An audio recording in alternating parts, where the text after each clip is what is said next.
Hi, welcome to Give Me the Bible, where God's Word speaks for itself.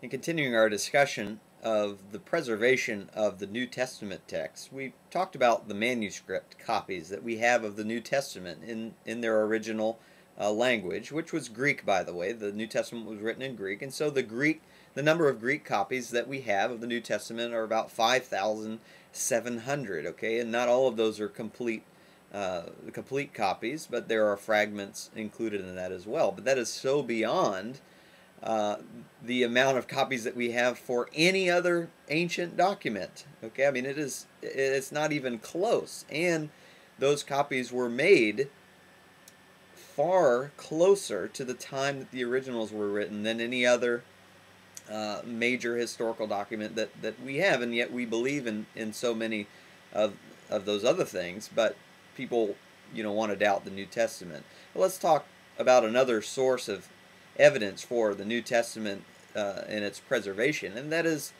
the writings of the early church fathers, basically the early Christians. All right, and we have a lot of writings from men who actually lived during the time of the apostles, okay, in the first century and in the early part of the second century. Men like Clement of Rome, okay, and Ignatius and Polycarp, and then actually later on, Clement of Alexandria and Tertullian. Okay, you've got Justin Martyr and Origen, Eusebius. I mean, you could just go on and name these men that we actually have writings from. And the reason that those writings are significant is because these early Christian men quoted heavily from the New Testament. In fact, there are about 7,956 verses in the New Testament.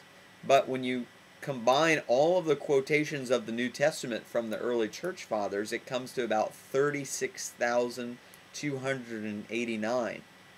In fact, the comment has been made that if we were to not have any of the copies, the manuscript copies of the New Testament, let's say they all just burned up and were destroyed, we could still reconstruct almost the entirety of the New Testament just based on the quotations from these early Christians. In fact, one man set out to do that, Sir David Dalrymple, a Scottish historian of the 1700s. He ventured to search all the quotations of the New Testament from the early church, and he says that he found the entire New Testament except 11 verses. Okay, so that is just remarkable. Okay, because that shows just how important those New Testament writings were to the early Christians, and just how much they lived their lives by them, and how much they were willing to preserve them and send them to people as methods of encouragement and teaching and admonition, because of the respect that they had for the writers of the New Testament, those inspired apostles and prophets. I hope that that's clear, and I hope that that's helpful, and Lord willing, I'll see you next time.